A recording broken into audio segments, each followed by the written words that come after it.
Kenya میں rift نامی وادی میں چائے کی پتیوں کی کاشت برسوں پرانے روایتی طریقے یعنی ہاتھ کے ذریعے کی جاتی ہے۔ خطے میں اعلیٰ معیار کی چائے کی پیداوار یقینی بنانے کے لیے مزدوروں کی کڑی محنت شامل رہی ہے۔ یہی وجہ ہے کہ یہ علاقہ ملک میں غیر ملکی زر مبادلہ لانے میں پیش ہے، لیکن اب مشینیں چائے کے باغات میں انسانوں کی جگہ لینے لگی ہیں۔ زیپورا اونسیریو چائے کی پتیاں چننے کا کام کرتی تھیں، لیکن کٹائی کرنے والی مشینوں کے باعث وہ اپنی ملازمت کھو چکی ہیں۔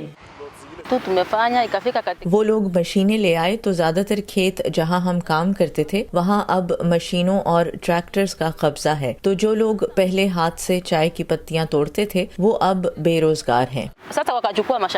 زیپورا اونسیریو ان سینکڑوں ملازمین میں شامل ہیں جو نیروبی کے مغرب میں 270 کلومیٹر پر واقع کیریچو میں چائے کے ایک فارم میں کام کرتے تھے۔ ان جیسے ملازمین کی نمائندگی کرنے والی یونین کا کہنا ہے کہ بے روزگار ہونے والوں کی تعداد میں اضافہ ہو سکتا ہے۔ مشینوں کے آنے سے پہلے صرف بومٹ میں ہمارے پاس 50,000 یا اس سے بھی زائد ملازمین ہوتے تھے۔ میں آپ کو بتا سکتا ہوں کہ اب یہ تعداد 5 سے 7,000 کے لگ بھگ ہے۔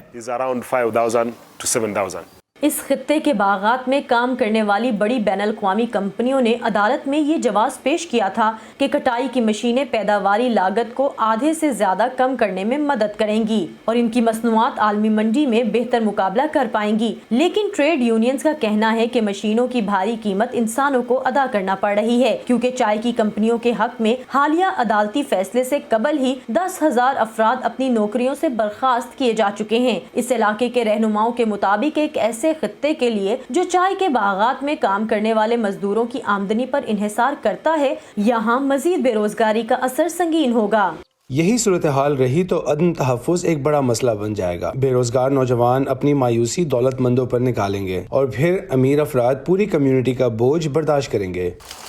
ملازمتوں میں ممکنہ کٹوتیوں کے باوجود کینیا ٹی گروورز ایسوسی ایشن کا کہنا ہے کہ صنعت کو زندہ رکھنے کے لیے مشینوں کو اپنانا ہی ایک واحد راستہ ہے۔ ایک ایکڑ اراضی پر ہاتھ سے پتیاں چننے کے عمل کی نسبت اگر ایک مشین سے کام لیا جائے تو پیداواری لاگت 40% کم ہو جاتی ہے۔ اس طرح پیداواری قیمت متوازن ہو جاتی ہے، آپ کاروبار میں رہنے کے قابل ہو جائیں گے۔ کاروباری تسلسل آپ کے ان ملازمین کے لیے ضروری ہے جو اب بھی آپ کے پاس ہیں۔ ایسوسی ایشن کا مزید کہنا ہے کہ مشینیں کبھی بھی چائے کی جاگیروں پر مزدوروں کی ضرورت کو تبدیل نہیں کریں گی۔ برینڈا مولینیا کے لیے سمن خان، وائس آف امریکہ۔